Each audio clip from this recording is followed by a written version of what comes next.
battleground where warriors collide. Die Hard MMA podcast, we won't hide. Clint's gonna get beat, analyze each brawl from the underdogs to the champions standing tall. The fury, let your instincts rise. Feel the adrenaline rush, it's time to defy.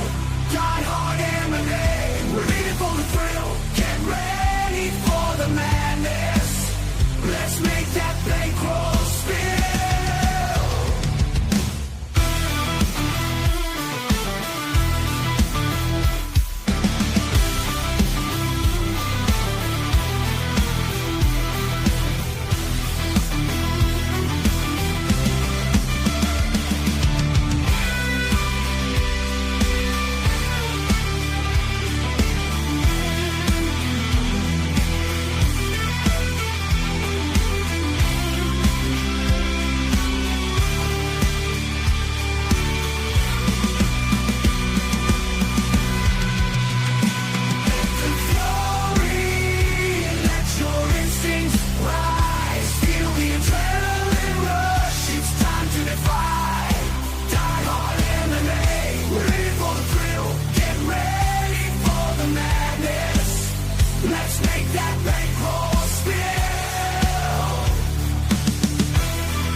Good evening and happy Friday, ladies and gentlemen. Welcome to the Undefeated Post-Play-In Show.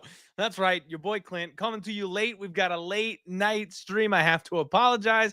The show is lagging a little bit behind where I would normally like it to be, but I had some things to do. I had some responsibilities. You know, with all the craziness going on, with all the family stuff going on, I've been a little neglectful as a father, and what that means is I had to take my little girl out to dinner, and we had to go see The Bad Guys 2, which, by the way, look, I know if you guys aren't of age to like have kids or have like a cool niece or nephew or something like that, so you may not have seen The Bad Guys, but you should go watch it. Like you should eat like Netflix or rent or Disney Plus, whatever the heck that thing is on.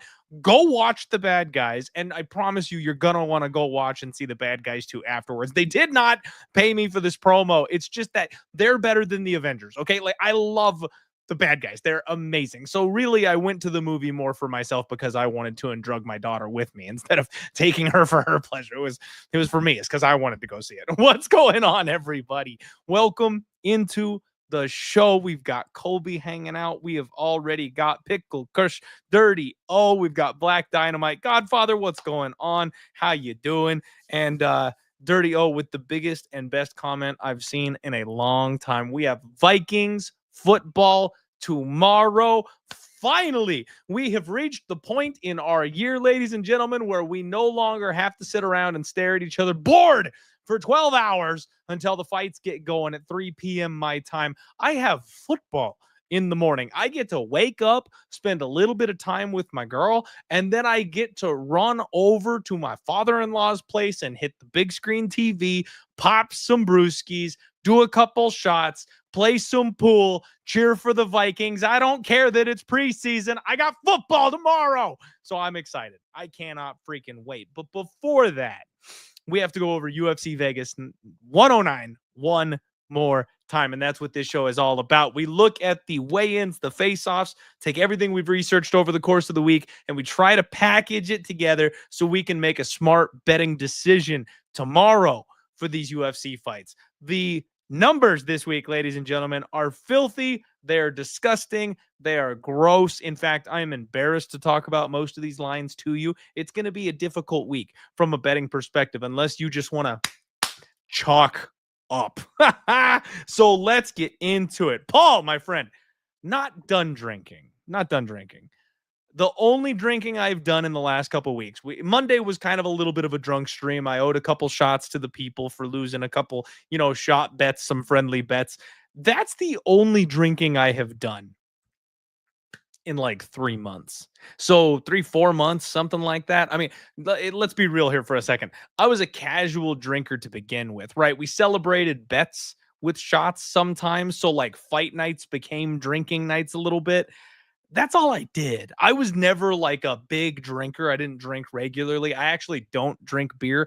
I kind of wish I did because like the boys want to go get a beer, and I'm like, like I really don't like beer. So I either like go hard or I don't go at all. So it's actually kind of a few and far between thing for me. But even given that, because I'm getting older, because I'm out of shape, I kind of dialed it back even further. That I was like, like I can't be doing shots every single weekend. Probably bad for me. So, yeah, I've toned it down a lot. But for the first weekend of football, no promises. No promises. Pickle Kush, I miss hockey too. But don't you worry, buddy. It is right around the corner. We'll have people on the ice back in no time as well. But let's get into it, everybody. First and foremost, if you're on some kind of social media platform, hit the like button, share the show for me, get subscribed right here to the Die Hard MMA podcast. If you haven't, I do my best to bring you consistent MMA content every single week, talking about these fights, breaking them down, talking bets, having fun. So get in here and stick around with me. Why don't you? First fight of the night, we've got Cody Brundage taking on Eric McConico. Now, this fight, guys, is taking place at 205 pounds. Both these guys are 185ers naturally. It was thrown together last second, just kind of hustled on in there. 202 and a half for Cody, 204 and a half for Eric McConico.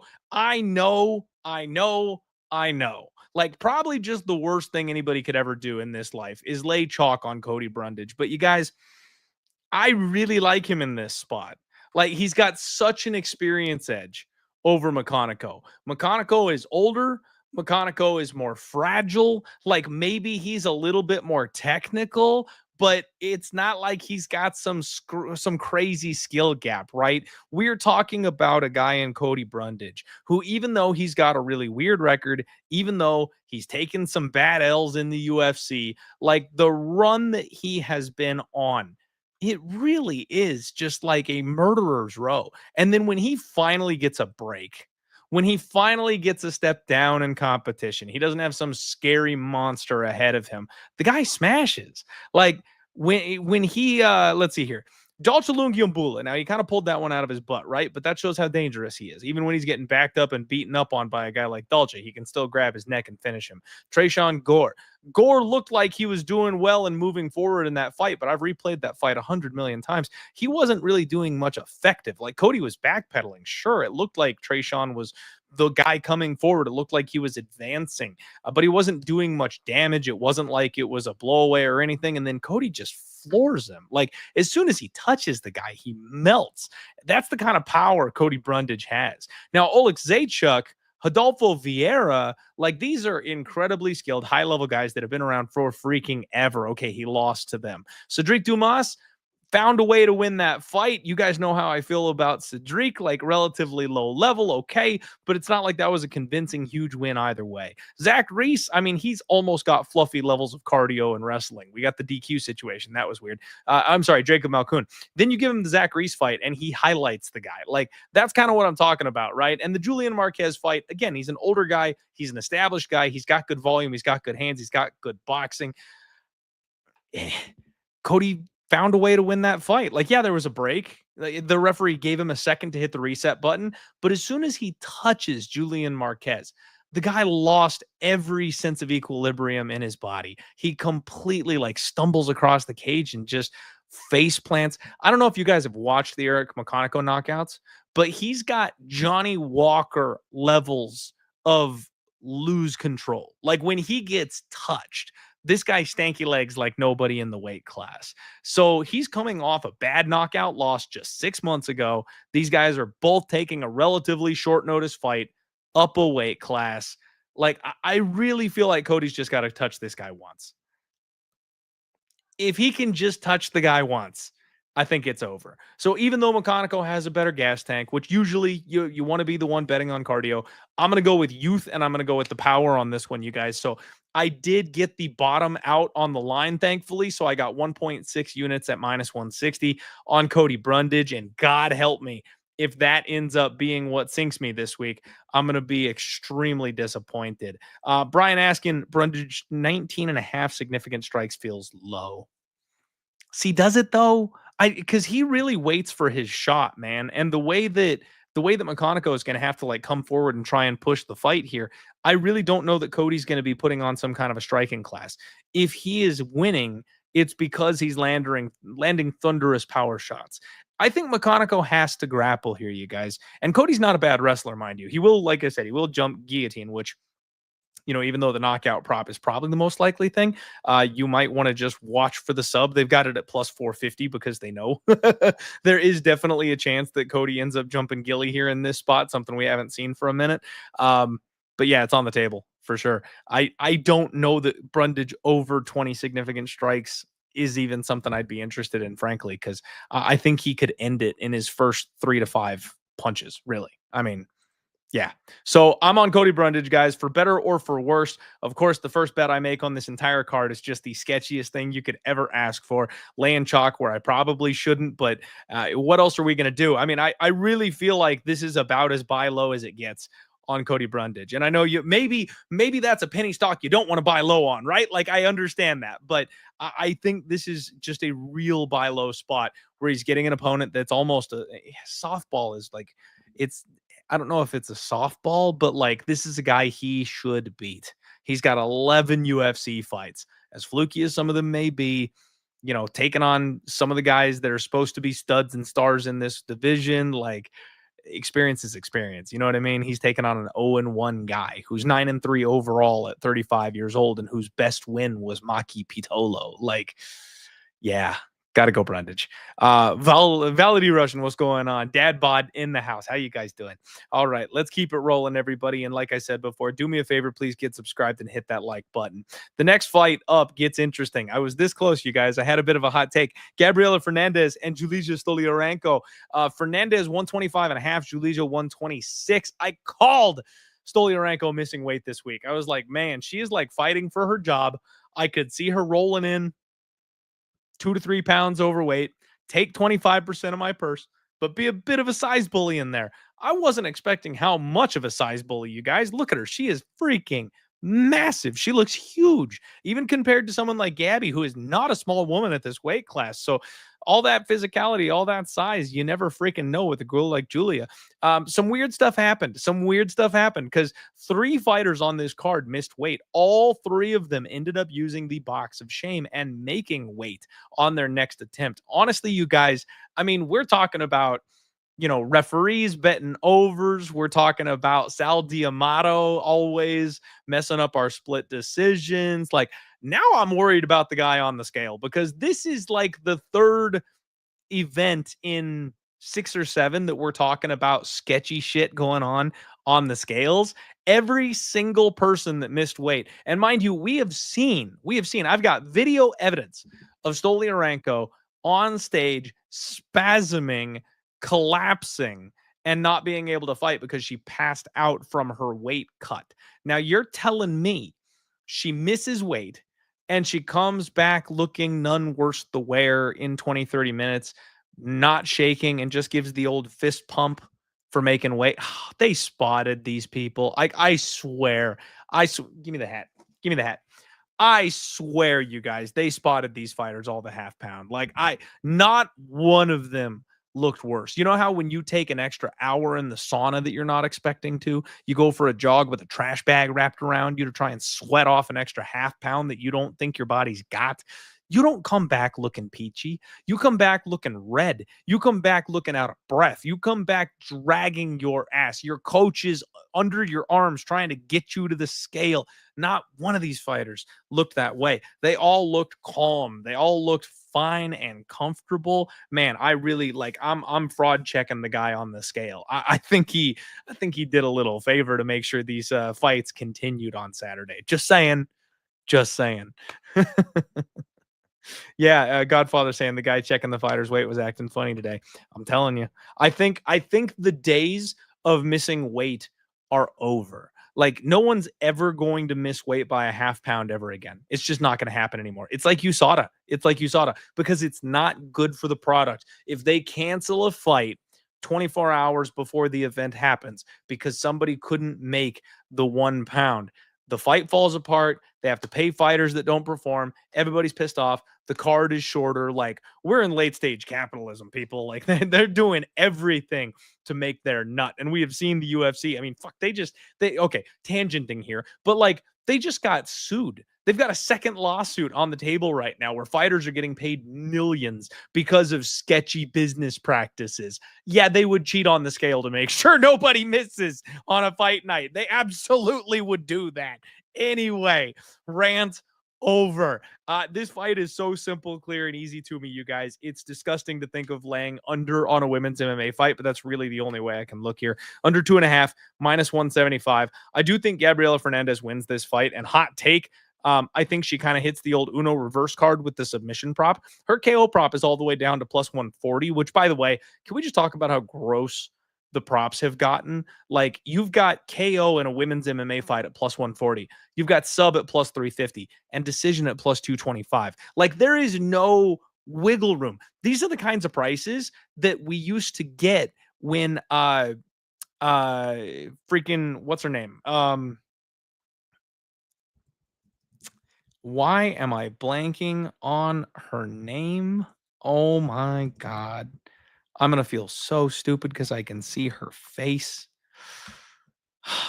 It's not Jessica Andrade. The chick from PFL who's going to fight Amanda Nunes. Oh my God. Why am I blanking on all-American power girl who loves Trump and gave him the belt? Like, what the fuck is wrong with me? You know who I'm talking about. Every single one of you is screaming, Kayla Harrison, thank you. Jimmy, thank you. I'm like, so you guys, a little peek behind the curtain here. I'm really good with faces. Like, I know when I know people. I'm actually really bad with names. The reason when I do these fights, I take meticulous notes because I forget the names of people. I forget the names of the people that they fought. I know the fight. I know kind of what happened. I remember the going-ons, right? I remember the skill set, but the names just have eluded me my entire life. I'm like face blind. But yeah, Kayla Harrison, thank you guys, bailing me out here.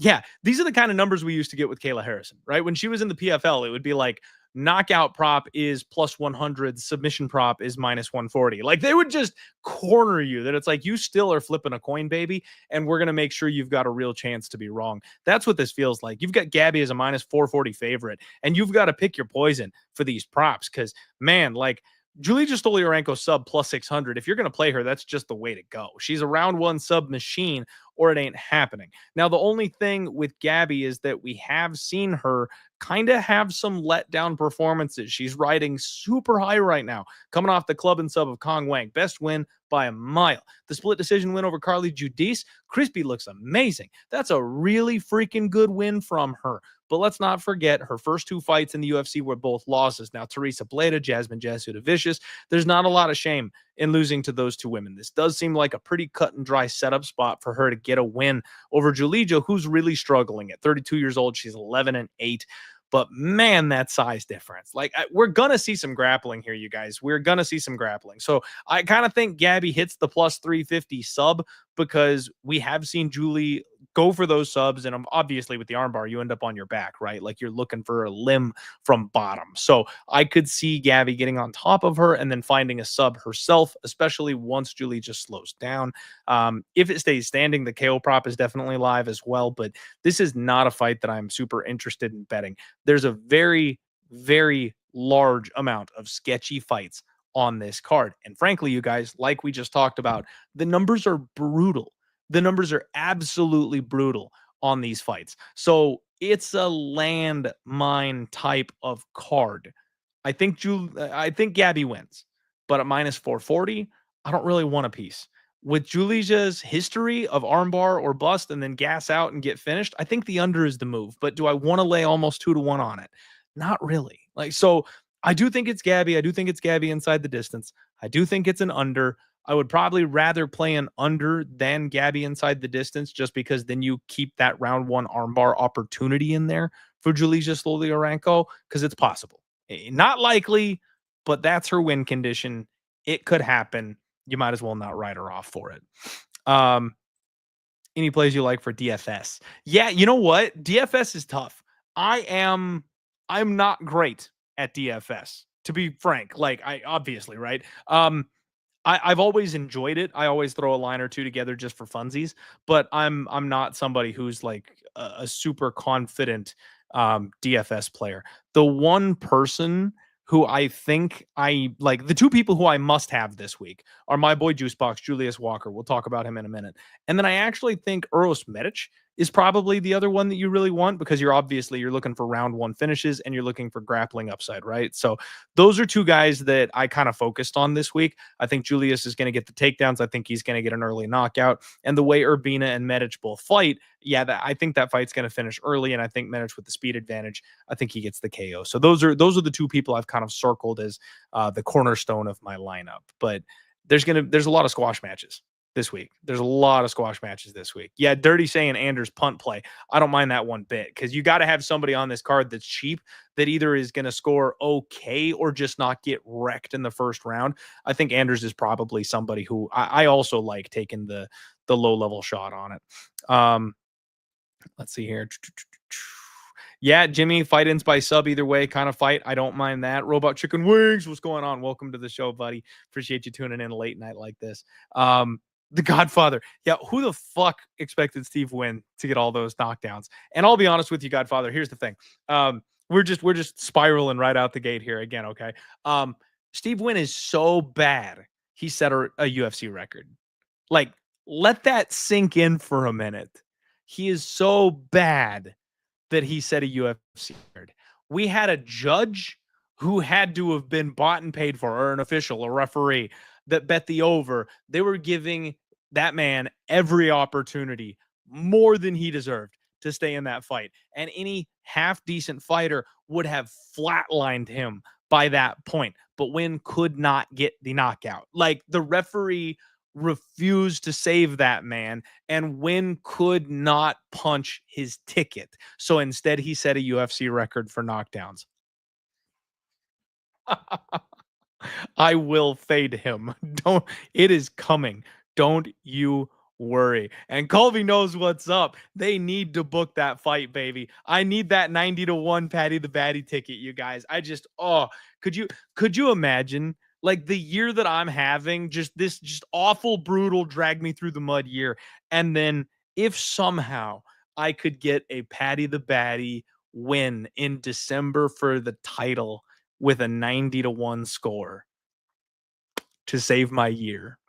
Like, wait, Merry Christmas to me, storybook ending type shit. Like, give me the chance. Just give me the chance. All right, guys, we will get back to the event here. I need to start doing just like a chill and chat type of pod. I've got too much shit to say. We could do this literally for like a 2-hour show where we just talk about MMA. I absolutely could do that.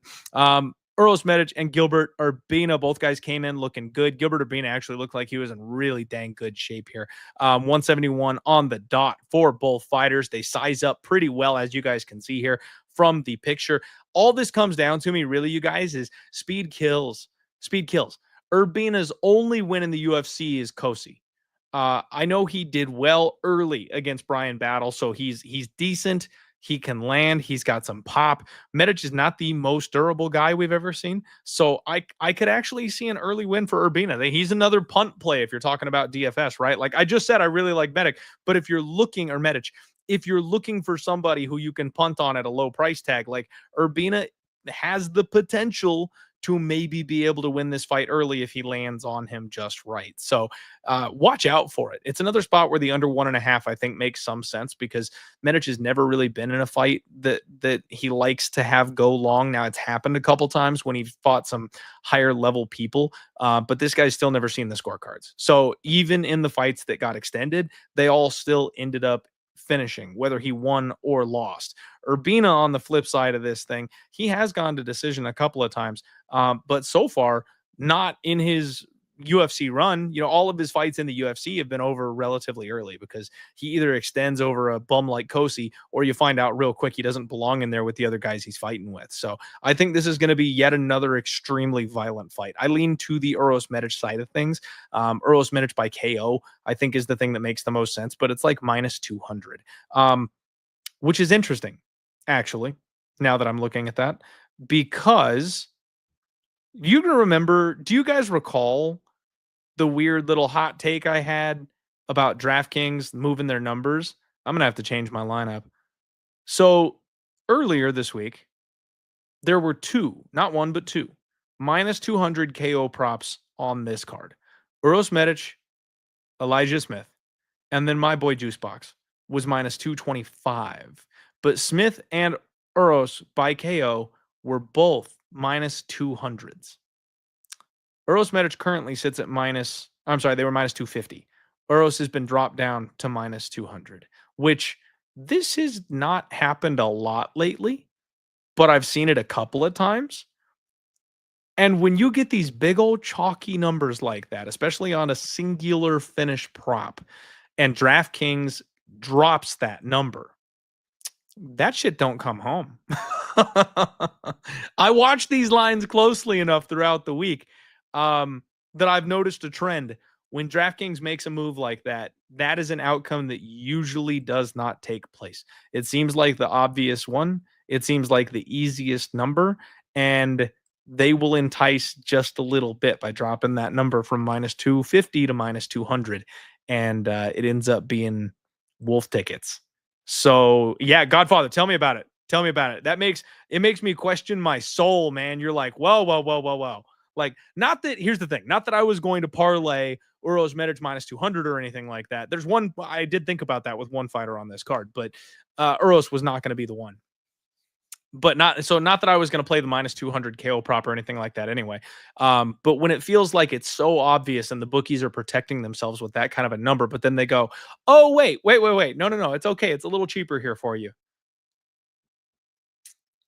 What do you mean it's a little cheaper? What do you mean by that? It makes me so sus. It makes me question everything. So yeah, now I'm not going to dive in feet first or anything like that, but it definitely makes me question. This is a low level fight, you guys. 170 pounds, former 155er, former Alaska FC guy, and then an Urbina brother. Like, what do you expect? Gilbert could come out and win this thing. I mean, it could be one of those weird ones where like Gilbert like body triangles the guy and shows a completely different game from what we're used to seeing, and it just goes nothing like we're expecting, because that's the kind of fighters we're talking about betting on in this situation. Win, lose, or draw, Uros doesn't go to decision, though. So I do think the fight will end violently one way or the other. And the Urbina props, Urbina by KO is 10-1. Urbina by sub is plus 550. I do think both those are on the table. Uros has been both KO'd and subbed in his professional run multiple times. So yeah, I mean, everything is just kind of on the table here on this one. The thing is, Jalen Turner was the one that submitted him. Mikbek Orlby was the one that submitted him. Like, I could see Urbina trying, and plus 550 is not a bad number to throw a dart at it, but I don't know how confident I am that that's going to happen. So under 1.5, like that's the only thing I would really look at, under 1.5. Jeff, what's going on, buddy? Welcome to the show. Colby agrees. Uros KO. Aaron saying Patty is huge, but I'm not sure he can hang with Ilya. Yeah, I mean, honestly, man, that's the thing, is Patty's just been kind of underestimated his entire career. Like, every time he's gotten a step up, he's shown out. And frankly, he's been getting better in these shine type of moments. I know he's not fighting the highest level of guys, right? But he's way bigger, and that brick head of his, like, he just doesn't go away. So with the grappling advantage, I mean, there's a very real possibility he could find a way to win that fight. And if I'm sitting on 90-1, I'll take that. You throw two guys in a cage, you could throw me in there with Francis Ngannou, and if you've got a 90-1 ticket, you throw a dart at it, right? Like, I'll fight for your money, boys. Like, we'll give it our best shot. But at 90-1, that's when you roll those dice. So I'd feel real good about my chances. And, always look for a live bet opportunity. If Patty had like a good round one or something, I could try to hedge off on Ilia Topuria. But, we'll see what happens. All right, guys. Next up, women's MMA at its finest. Jocelyn Edwards takes on my girl, Priscilla Cashewer. And this is another one of the weight misses, you guys. Jocelyn Edwards blew weight. She also came back. She also needed the box of shame, and we talked about it on the Monday show.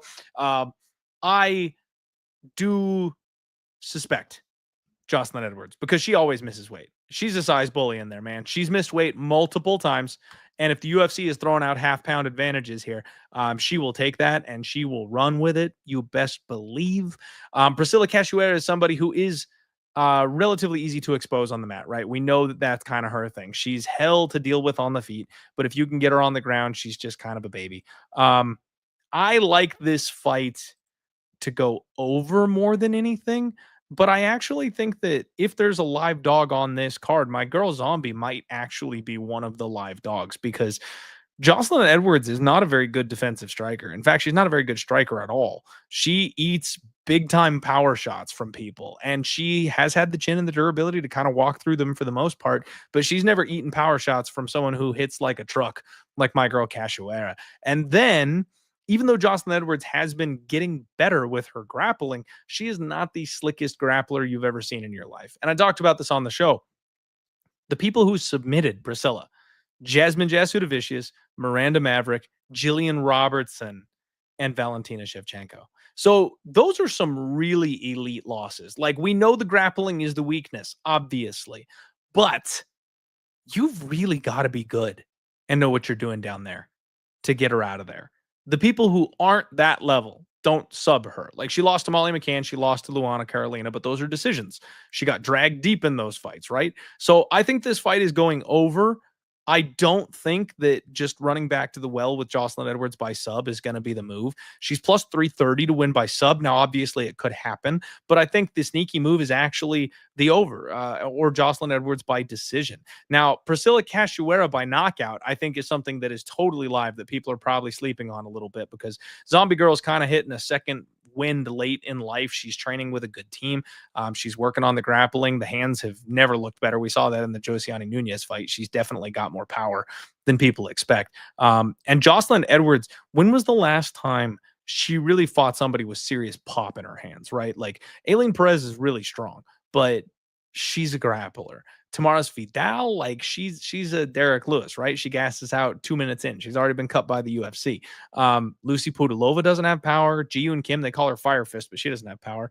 Ramona Pascal, she doesn't have power. Like, she's never fought anybody that has any kind of decent power whatsoever, and she's defensively void. I like the dart throw on Priscilla Cachoeira by KO. I really do. She's probably another punt play for the DFS questioner there in the chat because I think she could be one that pulls it off and pulls it off in a big way. And frankly, Jocelyn Edwards, you guys, ends up in split decisions a lot.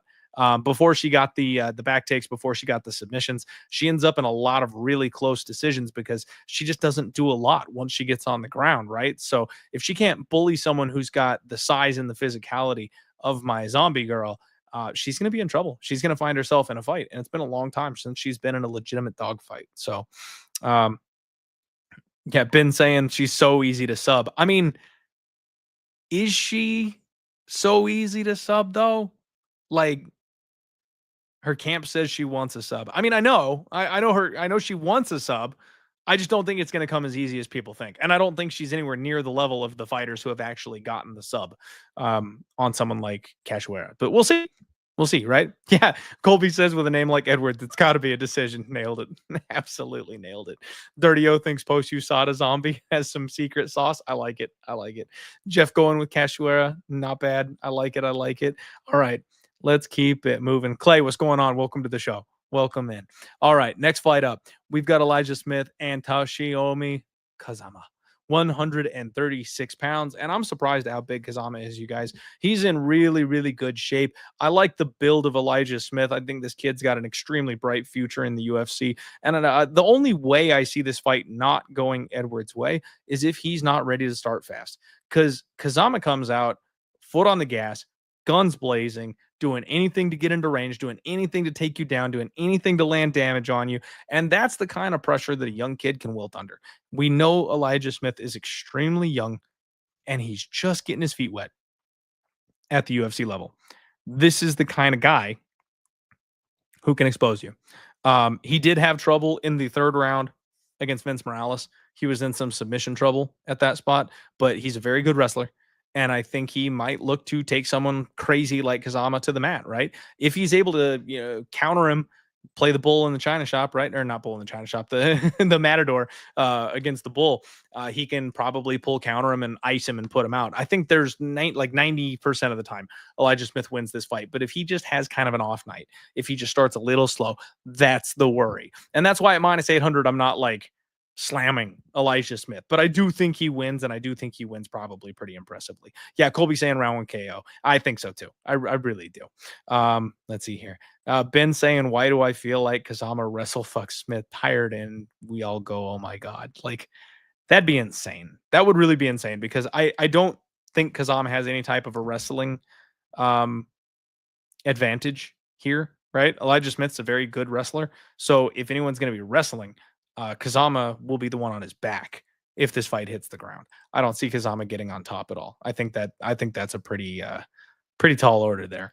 Brian saying Jocelyn to win by split or majority is plus 550. And yeah, I actually like that one too. I think the women's MMA splits are completely live in both of these fights this week. Oh, and just to, make mention of that, I'm eyeballing the spread bet on Cashewer because I do think the fight is going to go the full 15, right? So plus 3.5, if she wins one round, you hit that at plus 120. So if you want to take a stab at her, but don't quite want to play the money line, I don't think that's a half bad way to look at it. But yeah, back to Elijah Smith. Elijah Smith round 1, right? That's probably the move.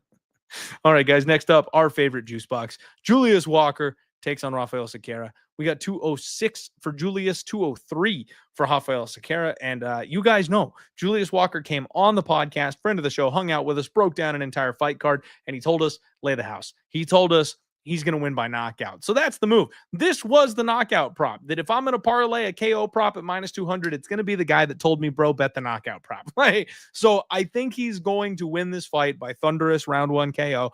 Julius is going to do what Julius does. He's going to get in there. He's going to body lock Sakara. He's going to drag him to the mat, and then he's going to beat his head through the canvas. We've seen this guy do this to people time and time and time again. Before his UFC run, he lost his short notice UFC debut. This is the UFC saying thank you.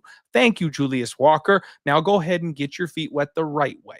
So my boy Julius is going to win this thing, and it's going to be a thunderous round 1 KO victory.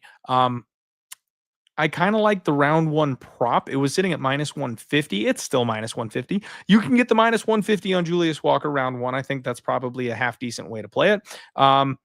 Julius Walker by KO, like I said, is gone from minus 200, minus 225 to minus 250. That's the kind of, we're seeing the uptrend there, right? Like it's respecting the money. It's respecting the outcome. I do think he wins by knockout. He could win by sub if he wanted to. I think he's good enough to get a submission, but frankly, I think he wants to use his hands here. I think he wants to prove a point here. So I'm just going to side with what my guy said is true. The pick is Julius round 1 KO. And he is the guy I've got to have in my DraftKings lineups just because you're going to get takedowns. You're going to get finish. Hopefully in round 1, that should score buco points, right? So he's my guy. Yeah, Godfather, right back at you, man. I am biased towards Walker because he supports Clint. Appreciate you, buddy. We're going to get him back on the show after he gets that dub, for sure. We're going to have to reach out to him. He's such a nice guy, too. Like, that's the thing. He's such a genuine, cool guy. You guys know those are the only types of people I run with, right? If you're snaky or you're sketchy, like, I ain't about it, but he seems like a really genuine dude, and that's why I kind of circled him and picked him out of the crowd. That I'm like, that's a cool fucking guy. I can't wait. I hope he gets that win. So not I hope. I know he's going to get the win, but can't wait to hopefully get him back on the pod after that so he can victory lap for us a little bit. Next up, you guys, Eric Anders and Christian Leroy Duncan, 186 for your boy, 185 for CLD. And these are big men at 185 pounds. These are some very large human beings. It's pretty crazy. Eric Anders looking in phenomenal shape. CLD always looks like he's in very good shape as well. Both these guys struggle a little bit on the scales every single time out, but they get the damn thing done. Man, this one's tough because I love Eric Anders. I like the guy. I mean, I've gone back and forth with him on a personal level in the DMs and stuff like that several times. Talked to him about, some of the stuff he was struggling with. Like, he's another really great, genuine guy. I just have a hard time picking him here in this spot because he is getting older. He is a little long in the tooth. He's setting himself up for life outside of fights. And the UFC is very clearly trying to get Christian Leroy Duncan a notable win on his resume as he starts to climb the ranks. And I just think the athleticism advantage is so big here because Anders, he's so raw. He's so physical. He hits like a truck. He's very physically strong. His grappling is coming a long way, but I don't know if he's going to be able to catch Christian Leroy Duncan in there. And that's the big thing is speed kills, guys. We talk about it over and over and over again. If the footwork is there, if the movement is there, if Eric just can't like track this guy down for more than 1 minute, he's not going to like one hitter quitter this guy, right? It's just not going to happen. So if he doesn't one hit KO CLD, he's not going to be able to get enough volume off on him, damaging volume off on him to be able to win the fight over the course of 15 minutes. Now, potentially, he could get him to the ground. He could hit takedowns. He could win grappling, right? But that's a tall order to do that for 15 minutes, especially at 37, 38 years old, like Eric Anders is, be able to control and out grapple a guy that's like that's that big, that's improving. Colby, nail on the head here. I think it's a CLD decision. I really feel like it's a Christian Leroy Duncan by decision type of move. Minus 520 for CLD. The decision prop is even money. I like that. The over 2.5 is minus 185, which I kind of like that as well, because then you can keep in that just little bit of support for Eric Anders to pull it off and get a decision win. I kind of like that. I kind of think that's the move. Now, one thing I wanted to look at here, DraftKings sometimes throws out like the fighter props and stuff like that. Anders to land 1 takedown is plus 140. I kind of like that. He's been grappling so much. I think that's his path to victory. Eric Anders to land 2 takedowns is plus 700. 3 takedowns is 14 to 1. I think he gets the 1 at least. You know, I don't know if this is ladder season, right? But I think that's going to be the game plan. So getting plus money on him to at least hit 1 takedown, I kind of don't mind that. If you want a little bit of a crazy prop, or if you're going to do like a crazy parlay or something like that, I think there's a chance that Eric Anders can get at least 1 takedown in this fight. Jared saying 1 a.m. Your life schedule's been crazy lately, huh? Now I will tell you, Jared, I will tell you, it's only 9:45 for me, buddy. It's only 9:45 for me.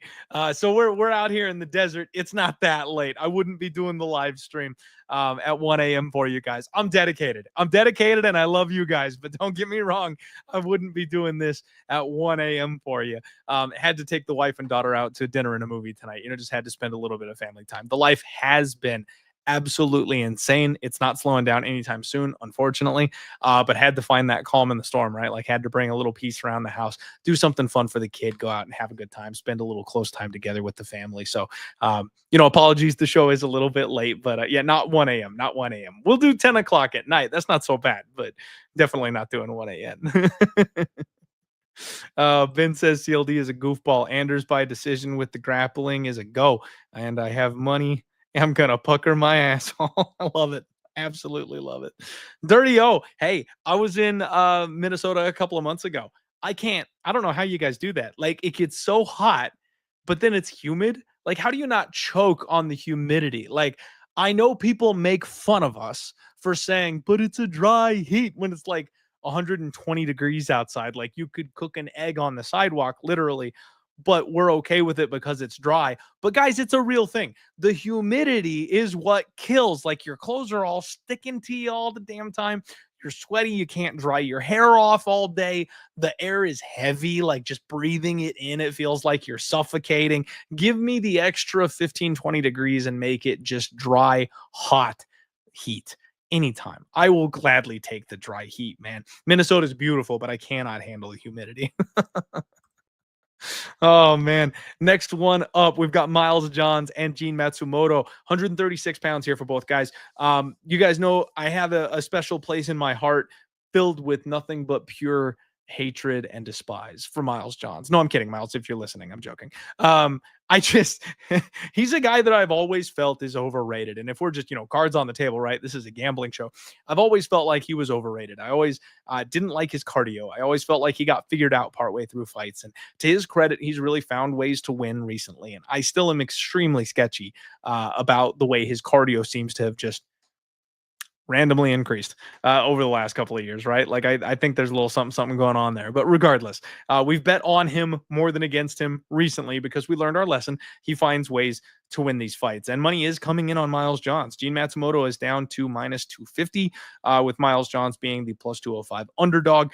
I really believe in Gene Matsumoto, you guys. This is another prospect that I've kind of got circled that I just really love. I think this kid has got everything, and 16-1, tons of experience at just 25 years old. His cardio, his pace, his pressure, that's something that Miles Johns has broken to before, and he gets finished by the higher up guys, right? Whenever this guy takes a step up in competition and fights like a near contender circle level person, John Castaneda, Mario Bautista, those guys aren't just beating him, they are finishing him. Like the wins he's getting are not guys that belong in the contender circle. Miles Johns has been almost a gatekeeper with these last couple wins here. Douglas Silva de Andrade, Cody Gibson, Dan Argueta, like my guy Vince Morales, who just got his opportunity to come back to the UFC but was cut before. Like those are the guys he's able to outdog and beat in a decision. So I just don't see it here, you guys. And I actually kind of like the sub prop. I like the round 3 on Gene Matsumoto, and I like the round 3 sub on Gene Matsumoto. I just think he's going to put such a pace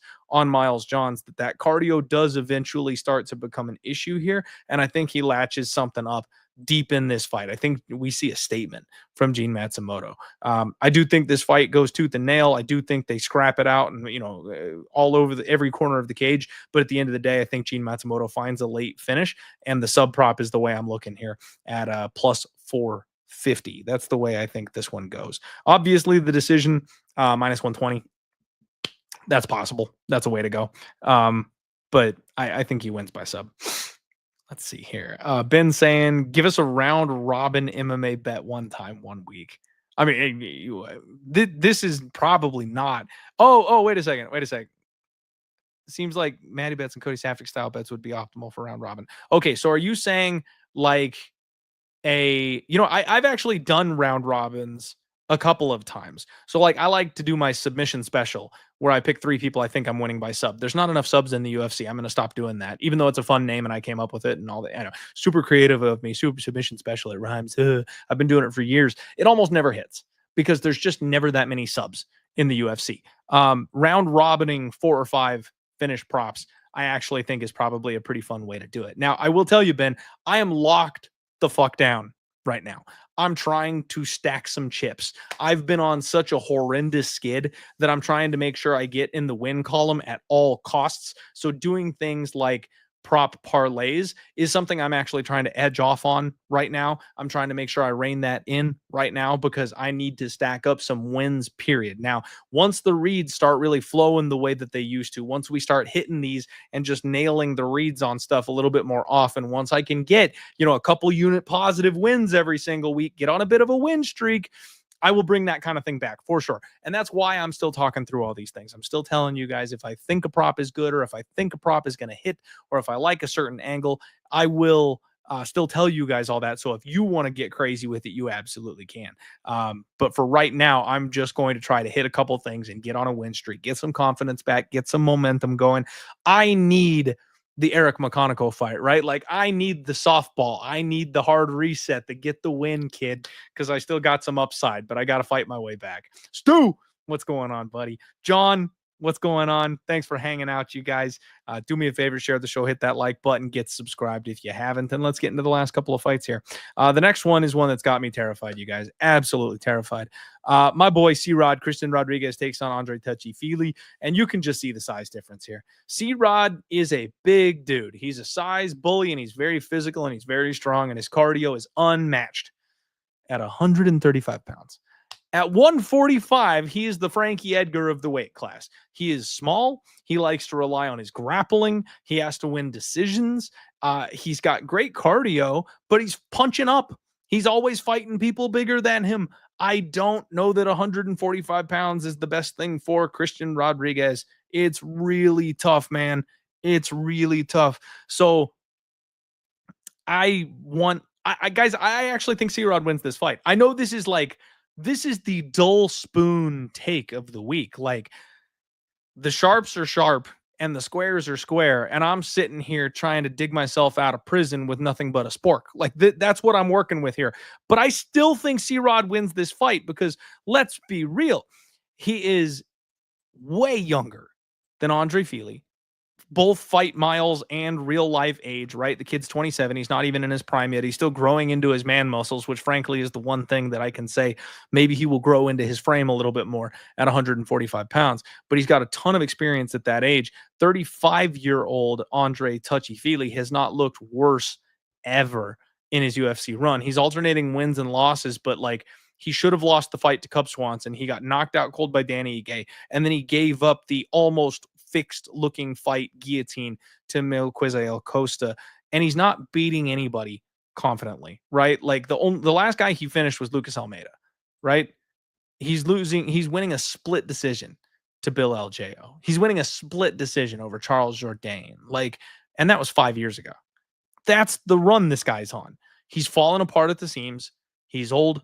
He's moonlighting. He's at the tail end of his career. I don't know any other way to say it. And even though C-Rod has hit a couple of speed bumps up at 145 pounds, he still has a wrestling advantage. He still has a cardio advantage. And while he doesn't necessarily have a striking advantage, I think Andre Touchyfey is a very good striker. Andre always starts fast, and then he does get figured out over the course of the fight. And we've seen people be able to close the distance and get in there and use their boxing and use their hands and get the respect from him. Hell, he's been knocked out in the first round on 3 separate occasions. This guy's been finished 7 times in his MMA career. So it's not out of the question that Andre Fili gets out wrestled here. It's not out of the question that Andre Fili gets knocked out here. It's not out of the question that Andre Fili gives up another guillotine in this spot. So, like, all signs still point to my boy C-Rod, in my opinion. I can't help myself. I do think it's C-Rod season. And the only reason I'm not betting him is because I need to kind of see the proof in the pudding at 145 pounds. I think he wins. I really do. I just don't know that I want to be laying minus 250 on him because it could end up being another classic Andre Fili split decision type of fight. And it's extremely tough to trust a guy like C-Rod, who ended up in the fight that he was in his last fight, where he ended up kind of slowing down and getting a little size bullied by a guy who also is doing quite well in this weight class the last time out. Common opponent here, Melquizael Costa, right? Costa submitted Fili, took C-Rod to a decision. So if you want to do your MMA math there, you go right ahead. But I don't think Fili's finishing Christian Rodriguez. So this probably goes the distance. Is it closer than the minus 250 suggests? Yeah, probably. But I do think Christian Rodriguez still ends up winning this fight. C-Rod by decision is plus 110. C-Rod by sub is plus 450, which totally possibly has got a real good guillotine on him. But I actually think the boxing comes through here, and C-Rod by knockout is plus 550. And I know that sounds absolutely insane, but if Fili is collapsing the way that I kind of think he is on this back end of his career, Christian Rodriguez could find his first finish at featherweight. We could see it. Yeah, but it's tough, man. It's tough. Yeah, no shame in losing to Melky. Melky's doing great right now. No shame losing that fight whatsoever. And frankly, no shame losing to Juicy J. Like, Julian Erosa is a legend in this weight class. Julian Erosa has tons of finishes, massive amounts of experience, and he's a huge dude. Like, that guy was on an absolute tear when he took out my boy C-Rod. Like, he was on a 3-fight winning finish streak, right? Like, he's another big time live and die by the finish type of fighter. So C-Rod made a mistake. He got caught. He came in gassed for that fight too. I don't know if you guys saw that. He didn't do enough cardio leading up to that fight, but it is what it is. Dirty O saying, I don't know how these guys fight in their mid to late 30s. Such a different person compared to your early 20s. Tell me about it, bro. My neck hurts just from sleeping wrong. I don't know how these guys are getting punched in the head at this age. No idea. And Brian saying, I was surprised you didn't have more on Cody. Yeah, that's the thing. I'm being reasonable about it, right? Like, I think Cody wins. Minus 160 was the absolute best price I was going to get on it. So I laid the minus 160. But I'm not going nuts. This is not an all-in ship it play. This is not a set my balls on your forehead confidence type of play. Like, I think he wins. I'm going to play him, but I'm not going to get crazy. So it's either a minimal win or minimal damage, right? Like, that's the approach I'm kind of taking at the moment. But I think C-Rod wins, you guys. And frankly, I'm thinking about doing like a My Boys parlay. If there was ever going to be something cursed in this world from a betting perspective, it would be the My Boys parlay, because I want to take the Christian Rodriguez money line and parlay it with the Julius Walker KO prop, and that comes out to minus 103. So it's not even plus money to do this. Julius Walker told me he's going to win by knockout, so I'm going to trust him with that. And C-Rod is my boy. He is my ride or die. He is the O-taker. He is the parlay buster himself. I believe he can beat this version of Andre Fili even at 145 pounds. So even money on my two guys to go out there and get done what I need them to get done, that's probably going to make my card. I don't know that I can tell anybody to, tail that with any kind of confidence. I hate laying chalk on props like that. I absolutely hate laying minus 200 on a singular outcome prop like that. But like I said, I'm just like he said it was going to happen. I'm trusting my boy Juicebox to get the KO he said he was going to get, right? And then all we need is C-Rod to go ahead and get it done. Both numbers are probably wrong. So it's probably a really bad bet, but I might have to do it for the shits and gigs. Next fight up, you've got my girl Angie Hill, and she's taken on Yasmin Lucindo. This card is just stacked with my people. These are my boys, these are my girls, like fan favorites all over the place. Angie Hill absolutely won the weigh-ins today. She gets up there on the scale and she was looking good, mind you, and then she pulls out these big fake like cups from inside of her top. So she's got like big old like puffy cups inside of her top so that it looks like she's got bigger boobs, and takes them out right before she weighs in. It was hysterical. I love Angela Hill. She is so fucking funny. She's bigger, obviously. 115 for Lucindo, and then 116 for Angie Hill. Hill's slight size advantage here. We've talked about Lucindo being just a little bit untrustworthy because she uses her grappling, but she doesn't do a whole lot with it. So if she can get on top of you, if she can consolidate that top time, that's what she likes to do. But she gets stood up all the time because she's a little too slow with it. I like the late in life improvements we've seen from Angie. Her grappling has been improving. I love her Muay Thai striking. She's tough as an old leather boot. Like, this woman will go out there and just throw down with absolutely anybody. So I think we're going to get maximum effort here from Angie Hill. And she also knows what's kind of on the table here. She's talking a little crazy about how she's like one win away from a title shot. Let's be real. Like, she's not one win away from a title shot. Unfortunately, I doubt they ever reward my girl Angie with a title shot. But she's towards like the end of her UFC run as far as her age is concerned. So she absolutely needs to put a good win together here if she wants any hope of ever fighting for a title. So she's going to give max effort out there. I just think Yasmin Lucindo is so young. We're just going to see improvement. They rushed her to the top of the chain. She got a sketchy win, and then she took that veteran loss in the UFC. She's getting a bit of a step down. I kind of think this is where the rebound happens. I don't know that she goes into any kind of a free fall, right? Like, Yasmin Lucindo is just too good at this stage, and she's too young, and she's too strong, and she's too athletic. I don't think she free falls. I actually think this is the robbery of the night.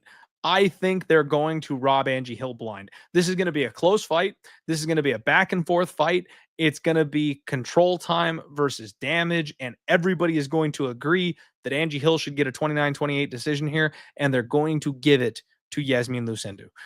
Fight to be won by split decision is plus 200. It's an Angela Hill fight, folks. She goes to split decision every single time. Getting plus 200, not having to pick a fighter and just watching Sal D'Amato score it for the wrong person, that's an easy click at plus 200 in my opinion. I don't mind that whatsoever. And then if you want to take it one step further and actually pick your side, Angie Hill to win this thing by split decision. Oops, I'm on the wrong tab here. Angie Hill to win this thing by split decision is where'd it go? Give me my props, damn it. Lucindo by split is plus 350. Hill by split is plus 600. So Lucindo to win this thing in a close, greasy-ass fight, plus 350. Her decision prop is minus 130. Like, yeah, I think it's Lucindo by decision. I do not believe we've hit the point where Angie's gotten the kind of fall off where she's going to start getting finished. I just can't see that. She's too tough. She's too cool. She's not gonna give up the sub. She's not gonna give up the finish. I don't think. We will see. Maybe, right? Maybe, but I don't see it. I don't think it's gonna happen. All right, let's get over here. And you know what, guys? I messed up on one of my shows earlier today. I thought this was the main event for some reason. I like totally stopped my thought process at this fight because I was like, oh yeah, that's it, huh? Totally forgot about Dolidze and Fernandez. Ersig and Ode. This fight is taking place at 135 pounds. These guys are massive fighters for 125, so it makes sense. Two of the biggest guys in the weight class. Short notice fight getting thrown together here. Opponents swapping, weight cut problems, all that kind of stuff out the window. We're fighting at 135 pounds. And Ode Osborne is vicious in round one. I still think the best part of this fight is going to be the grappling of Steve Ersig. We haven't seen it in a long, long time, but we know that's the Achilles heel. If he has done any study, if he has done any tape, if he has watched any of his opponent's fights, if he has a half decent coaching staff, like, he is taking Ode down. Like, you have to take Ode down, man. I know Steve Ersig can win this fight on the feet. He is good enough to do that. I know he's slick enough on the feet to pull it off if he really wanted to, but just don't play with fire on a 3-fight losing skid, man. He should take him down. He should make him tired, and he should get the round 2 sub. That's how I think this fight goes. I think Ode puts up enough of a fight in round 1 that we don't see it. Sub 2, sub 3, Steve Ersig. That's the way this thing goes, in my opinion. Plus 550 for round 2 sub, 10-1 for the round 3 sub. The sub prop by itself, so you can have that round 1 in there if you want it, is just plus 150, and I do like that. I think Steve Ersig finally gets on track here. As much as Ode Osborne is a guy, another guy personality-wise that I just love. Absolutely love his story, love his attitude, love his positivity. I just can't see him beating Steve Ersig. I think Steve Ersig is going to find himself in the contender circle yet again. He's going to have to get clipped with a big shot from Ode early to lose this fight, which is totally possible. That's Ode's thing. Ode comes hard and heavy and fast early, and if he lands, it could be over. It really could. But I just think the better man is going to win out over the course of the 15 fight. Let's see here. Cameron saying Angie 2+ takedowns is plus 300. I don't mind that. I don't mind that. Embrace the grind. What's up, buddy? Appreciate you being here. Brian saying Ersig takedowns, 3+ takedowns is plus 400. See, the problem for me on that is he's good enough with his jits that I don't know if it's going to take 3. Like, we've seen Ode on his back. This thing could be over in 1. Like, if Steve hits 1 takedown and gets the right transition, that could be it. That could be a wrap. That could be the whole fight. I think 2 is the sweet spot. If you're laddering up and you're confident in it, then by all means, go for it. But I think it's going to be 2. I think Ersig gets 2 takedowns, and in the second round with that second takedown, because I don't think Ode is going to get back up. I think Ersig plays on the. This is okay. I'm just going to play the whole fight here for you guys, right? We're going to get about a minute and a half of playtime on the feet. We're going to get a scary butt clenching, hold your breath moment where Ode lands a decent shot. Ersig will double leg at that point. We will end up in a scramble. Ersig will get the back, body triangle. We ride out the rest of the round from there. About 2 minutes of control time, right? We start round 2. Similar situation, except Ersig decides to go for the takedown a little bit earlier. Now Ode is tired. Short notice. Steve Ersig gets the sub. Let's see how close I am. Victor saying, any PFL Africa picks? No, not even a little. Haven't even looked at them. Not in the slightest. Sorry, man. Haven't had time, and just with all the stuff going on. And Victor, I don't know if you know, but like all the stuff going on with me, personal life stuff like that, got to stay hard focused on UFC. I unfortunately don't have time for PFL Africa right now. And I'm going to have to rely on the boys for their Dana White's Contender Series stuff this week too. Daryl saying bullshit. Which part, Daryl? Please expand. Give me some additional thoughts there, please. All right. And let's see here. What is the matter with me tonight? Oh, I didn't get the picture up for you guys. Here we go.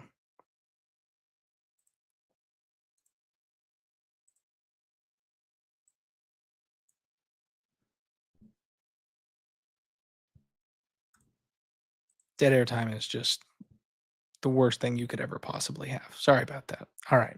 Had to get a good picture up for you. Here we go. Main event time, everybody.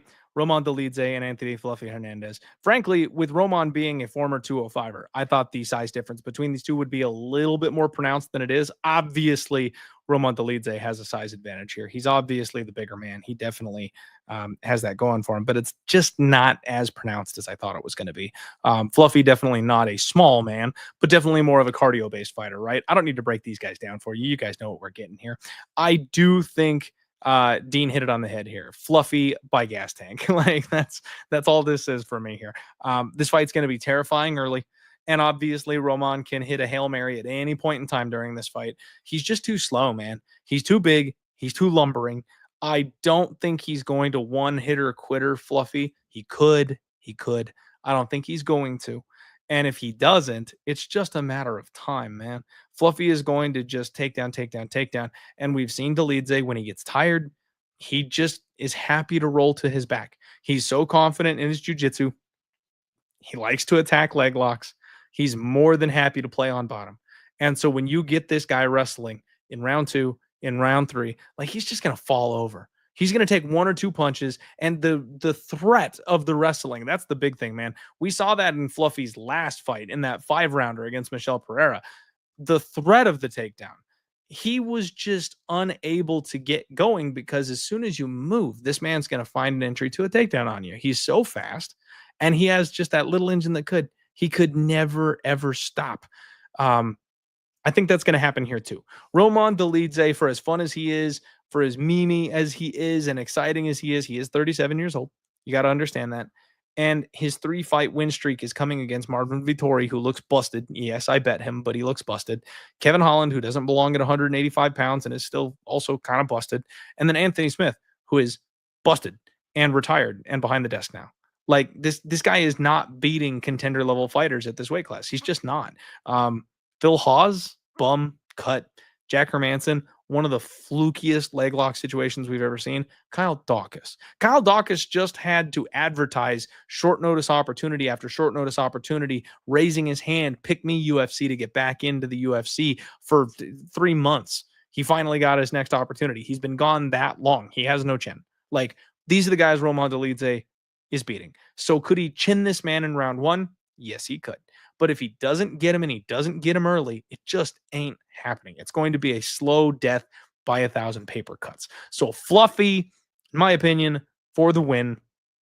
I actually think he's the first person to finish Roman Dolidze.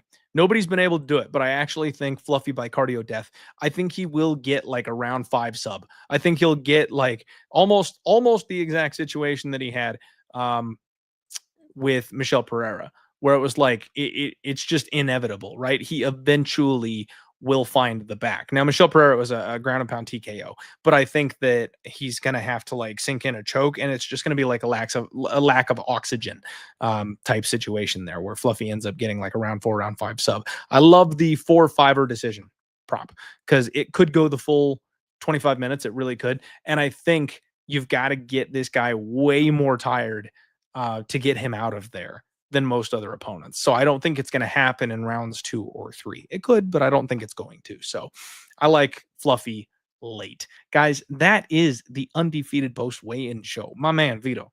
Thank you all very much for being here. Thank you so much for hanging out with me. Thank you for being late here with me. I know it's 1 a.m. for some of you guys, right? It's only 10 for me, but I know some of you guys are up super late. This is going to be a fun card. I think this is going to be a fun card to watch and not a very fun card to bet. That's the kind of thing we're dealing with this week, in my opinion. Right now, my only bet, I know this sounds gross, my only bet is Cody Brundage. My only play is Cody Brundage at minus 160. Like I said, I'm probably going to end up doing the meme, my boys parlay, where we get even money on my boy Juicebox and then my boy C-Rod money line. So sketchy as hell to get even money on those 2 outcomes, but they are my boys. So this could be a real tough week for me just because the plays I'm making are just not great. If we were going to look at, props, as far as that's where really the good money is this week, I think, because the money lines you just can't do much with. I do think it's Gabby inside the distance if somebody's going to do it. Julia Soliorenko by sub at plus 600 is not a bad look. I kind of like the flyer on Priscilla Cashewer by knockout. I kind of like the flyer on Priscilla plus 3.5. That way you're getting plus money on her, even if she loses a 29-28. I think that's a close fight. Urbina sub plus 550. We talked about that one. The Uros Medic KO at minus 200 seems a little trappy from DraftKings. I do think Elijah Smith wins by knockout, probably in round 1. Juicebox KO, we already talked about that, probably in round 1 as well. I think Christian Leroy Duncan by decision at minus 110 is good. And I think the takedown prop, if you've got the takedown prop, I think Anders 1 takedown at plus 140 makes a little bit of sense. I do think he'll grapple in that fight. Matsumoto by sub is the way I like that one to go. I think it's a round 3 sub. I think he breaks Miles Johns late. Again, I know that's a little bit square money is coming in on Miles Johns. It could be a closer fight than that, but I think Gene Matsumoto is the one that goes ahead and gets the dub. Yasmin Lucindo, I think they rob Angie Hill blind. I think, like, straight up. I think that's a split decision. The plus 200 for the split decision prop, not to pick a side, that's probably the way to go. I think it's a very close fight, and they probably just don't reward my girl Angie because they try to rob her every chance that they get. Steve Ersig sub and Anthony Hernandez round 4 or round 5 sub. That's kind of what I'm looking at this week. Those are where my head is at. You got to just like chalk the fuck up this week, you guys. If you're looking to like play it safe, like none of these fighters are really parlayable safe type of people, right? So like even if you wanted to do Christian Duncan, because he could win the decision, he could win the knockout, like, okay, he's minus 500. Juice box, he's winning, right? But he's minus 700. So throw Elijah Smith in there because it's Kazama that you're dealing with, right? That's minus 190, you guys. 3-leg parlay, and it's still minus 190. You've got to put a 4th leg in here to even be able to get to even money. And that's where it's like, oh man, like pick your poison. Who do we pick that could shit the bed? Ersig just got knocked out by a speedy power puncher. We're at 135 against Ode. He could get caught. It could happen. Anthony Hernandez is smaller. He's taken on a guy in Roman Dolidze that's got big power. Do you really want to lay minus 350 on him? C-Rod, undersized. I'm going to do it, but you probably shouldn't. Gene Matsumoto, the line move is telling you that people that are sharp like Miles Johns here. So do you want to get in on that? Uros Medic, do you want to lay 3-1 on Uros Medic in a 4-leg parlay? Like this is why I hate these weeks, because I will find the landmine. I absolutely guarantee you I will. If I do a 4-leg parlay for even money, I will find the landmine. That's just how it works. So we're going to have to be tight. We're going to have to be careful. And please, Cody, I know you got upset at me for the post that I made, the little video I made. Please win for me. I'm betting on you. I promise I'm not a hater. Please go out there and beat Eric McConico for me. Thank you guys very, very much. Appreciate y'all being here in the chat tonight. I am going to go pass out now. Love you guys. Thanks for being here. Good luck on all your degenerate action tomorrow. And I'll be posting my final picks and plays first thing in the morning for you guys. Viking Sunday, baby. Let's roll.